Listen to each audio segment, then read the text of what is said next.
Good morning, AP Physics. Welcome to snow day number 9. Your tests are graded. They weren't too bad overall. We'll get those back when next we meet. But again, with only a 2-trimester class, we've got to move on. And I need to introduce you to some new ideas. I need to do a little bit of homework, not a lot, but you've got to keep moving. We just can't afford 9 days of doing nothing. So, that being said, we're going to move on to circular motion. And here's where I'm not sure what kind of background information you have had. If you've been in pre-calc, probably trig, this will probably be easy for you. If you haven't, we'll just have to get you up to speed as fast as we can. So we're going to work on circular motion. Here's some things that can happen. This is called the unit circle. They call it that because it has a radius of 1. And we can either move this way or this way on the unit circle. It just turns out that when you move counterclockwise, they measure those angles as positive for whatever reason. And when you move clockwise on any circle, they measure those angles as negative. The system they came up with, we can use that. We should all be familiar with the fact that all the way around a circle once is 360 degrees. Everybody should know that. What I'm not sure is how much of the class is familiar with the fact that all the way around a circle is also called 2 pi radians. We can measure angles in radians and we can measure in degrees. A full circle is 300 degrees. A full circle is 2 pi radians. I would just like to be familiar with the fact that there are other units out there. In fact, this one might make the most sense of all, where a full circle is 400 gradients, which makes it easy, because then each quarter of a circle is only 100 gradients, and I think that 100 is probably easier to work with than numbers like 90 for a 90-degree angle. We won't do much with this, but I want you to know that it's out there. We also know that a full circle is either one rotation, right? Rotation being to turn on your own axis, or a revolution, which means to go around something else. Those are all equivalent. So there's 1, 2, 3, 4 numbers that are all equivalent with each other. Other things we know about the unit circle is if you had to walk all the way around the outside of it, that would be, you'd be measuring the circumference, and the formula for circumference is 2 pi r. But if r is just 1, then I don't really need it. And the circumference of the unit circle is 2 pi. If you needed to convert back and forth between these units, and we need you to be able to do that a little bit, as an example, if I wanted 200 degrees, well, on the unit circle, here's 90, here's 180, 200 degrees would put you somewhere down in there. And if you wanted to convert that to radians, well, first thing you should probably understand is, if a full circle is 2 pi radians, then a half a circle is only pi radians. And again, pi's number, what, about 3.14? So if I'm at 200 degrees, shouldn't that be slightly more than pi radians? But you know how to do this. Go back to a unit analysis, practice it. If I wanted to convert 200 degrees to radians, I would simply take 200 degrees times. Since these two things are equivalent to each other, I can simply multiply by 2 pi radians divided by 360, and you will get an answer of a little bit bigger than 3.14. You might want to try that. I do want you to realize that there are other circles that are not the unit circle. So pretend with me that this circle is twice as big. I didn't want to draw it twice as big so it wouldn't fit on the board very well. But some things that happen is if I walk all the way around the outside of this circle, since it's twice as big as this circle, the circumference has to be exactly twice as big. So walking all the way around the outside of this circle, I'd have to walk 4 pi, 12 point something meters if I wanted to do that. But here's what happens. If I turn through 90 degrees, the angle is still pi over 2, just like it was over here. 90 degrees and a fourth of 2 pi, a fourth of 2 pi here is pi over 2. So the angle is still 90, the angle is still pi over 2. But if I had to walk on the outside of this circle versus walking on the outside of this circle, the distance is different. In fact, not a big surprise, since the circle's twice as big, the distance walked out here would have to be twice as big as the distance walked out there.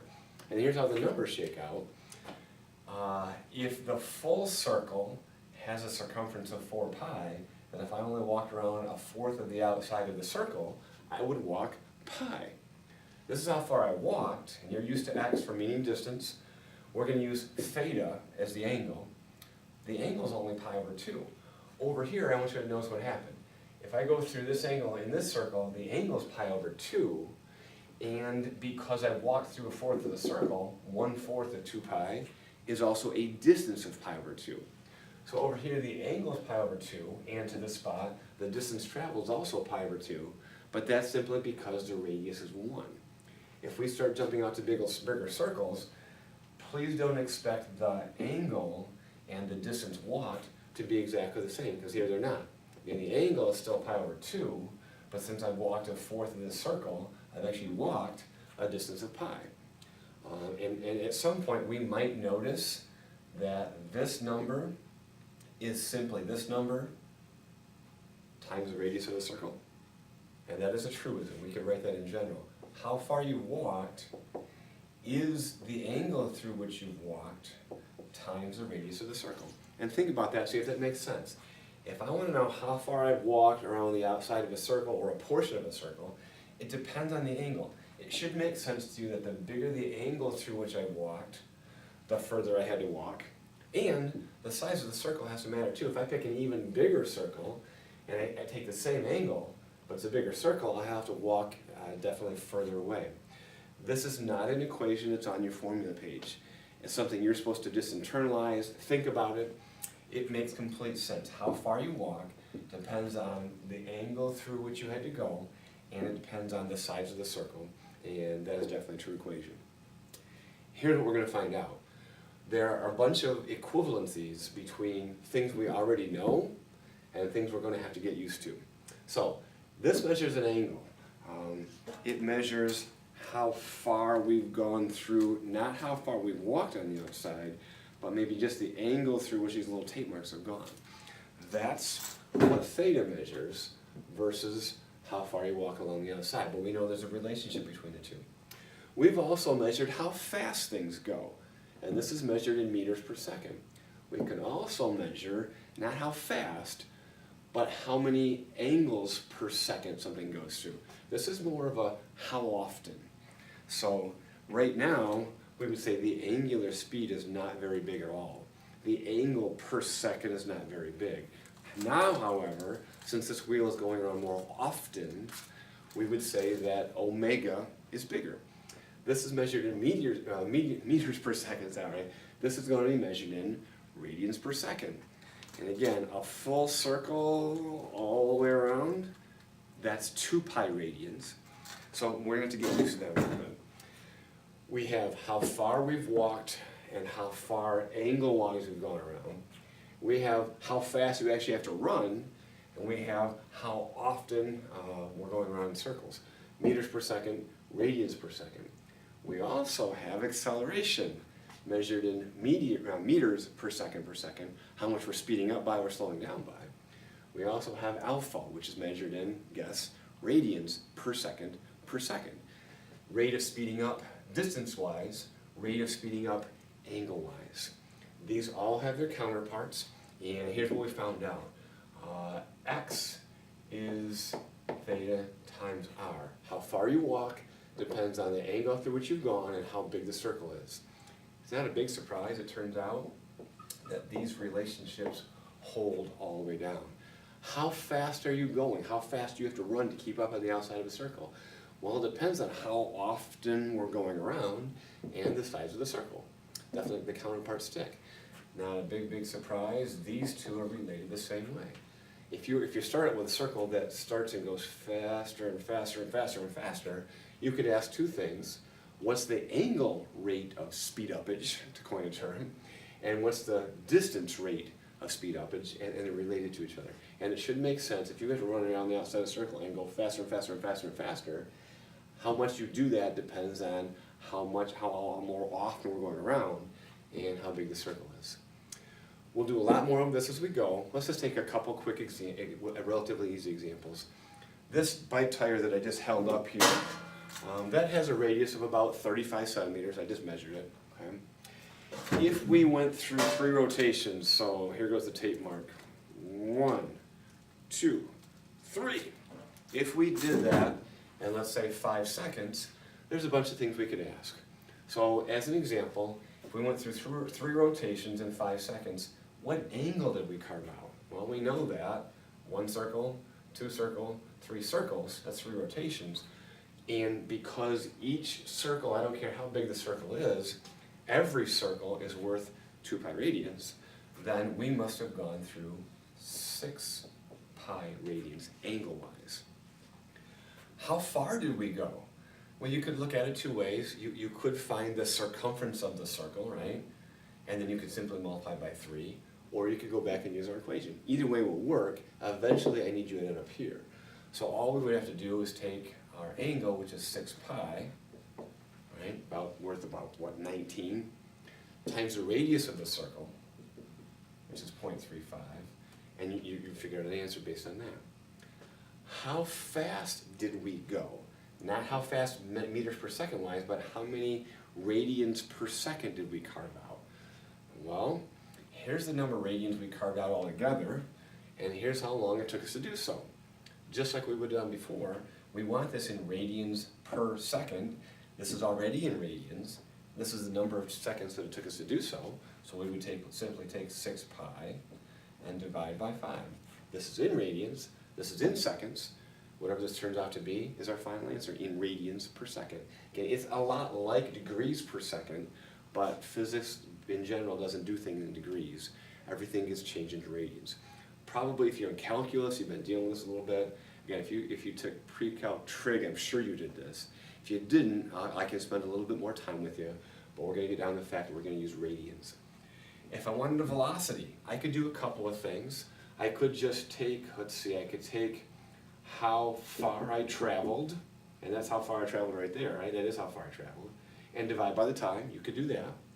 Or you could go up here and go, oh, how fast I go. Well, that's related to how often I go around times the radius. So I could take, let's see, 6 pi divided by 5 times the radius, which is 0.35. That's one way of doing it, right? You use this relationship up here. Again, the other thinking way you could have done, this is how far I traveled, and if I want to know how fast I travel, couldn't I simply take how far I traveled and divide by the time? Yes, you could. Either way works. I'd like you to start thinking here, but most of us are probably going to start with the idea that I take how far divided by how long it took. We can also look at rates of acceleration. So we can take a wheel which is not rotating very fast to start with and start rotating it more and more and more often. That's exactly what alpha measures, the rate of increase of radians per second. How much more often are you doing this per second? So let's say we go from rest to 4 pi radians per second in 3 seconds. Those numbers don't make any sense to you, but all you need to know is we started out and we went more often. We can ask a couple questions. Hey, what's your angular acceleration? That's actually a pretty easy question. It's measured in radians per second per second. If we normally find acceleration by taking the change in velocity divided by the time, well, the counterpart to this is this. The counterpart to this is omega. All we want to know is what's the rate of change of radians per second. When we do the same kind of thing, this is our final omega. And so all we would have to do is take 4 pi and divide by 3. This is already in radians per second. This is in seconds, and it's not a big surprise that radians per second divided by seconds actually gives you radians per second per second. Again, that's not a linear speed up. It's how many more radians per second are you going every single second. We could also ask, hey, if you did that, if you started out with a wheel like this and started and went faster, if I want to know how far around in terms of how many radians did I cover. And here's what I'd like you to realize. This is it's similar to asking how far did it go. And here's the cool part. You already have an equation that you have used many times. There's a counterpart. If this is the counterpart to this, then all I have to do is put in every single counterpart. The counterpart to linear acceleration is angular acceleration. I already know that number. I already have the time, so I put that in as well. The beginning velocity has a counterpart, and that would be the beginning angular velocity, which we said was 0. So again, just like happens very many other times, this second part of the equation doesn't even exist. The beginning distance would be replaced by the beginning angle, and we can always call that 0. So if I wanted to finish this and actually figure out how many radians did I go, I would simply plug in this number here, plug in the time there, and we'd be done. As a beginning, that's all we really need to know. We're going to have to spend a little bit of time on different size circles. At some point, you're going to have to internalize this. Everything that we know linear has a circular counterpart, and they're all off simply by a factor of r. Again, in the unit circle, they're all the same, but that's just simply the fact that r is 1 doesn't really make any difference. This is a short introduction. We're going to probably spend 2 days total on this before we move on to some other things. I'm going to send you a short homework assignment.